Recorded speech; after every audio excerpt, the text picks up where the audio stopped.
For my final major project, I have devised a brain-computer interface to control a robotic manipulator, with recordings of imagined hand movements as the neurological input.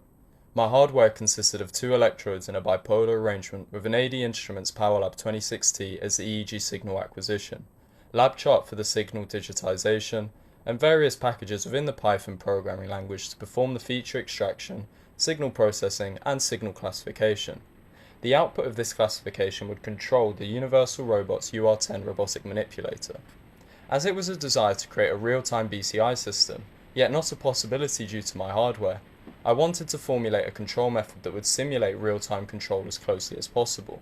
To achieve this, I've created a graphical user interface that enables the user to play recordings of left or right hand trials as many times as they would like in any conceivable pattern, the same as if they were really wearing the electroencephalogram that was used to capture these recorded signals. When the user presses a button, a random right or left hand trial is chosen from the recording that we see in the middle. A section of this recording that the trial occurred in is highlighted, and a representation of the alpha and beta frequency is also shown for that trial. The alpha and beta waves are shown as they contribute to the feature vector of this classification approach. When you imagine moving your left or right hand, an increase in the alpha and beta brainwaves can be observed in the motor cortex on the opposite side to the hand that is being imagined. This is called event-related synchronization, and a decrease in activity, which is event-related desynchronization, can be observed in the side of the motor cortex that corresponds to the hand that is being imagined. This opposite effect is called contralateral desynchronization.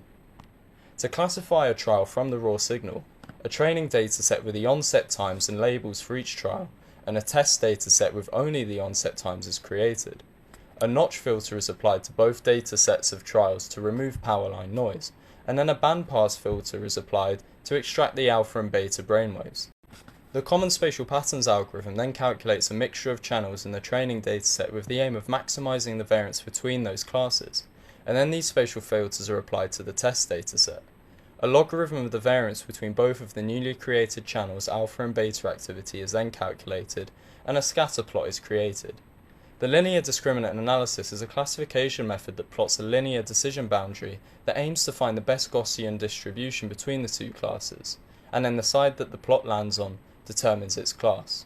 We can see here these are the plots of the trial of the recording in the GUI, and we can see that we have an accuracy of 81.25%.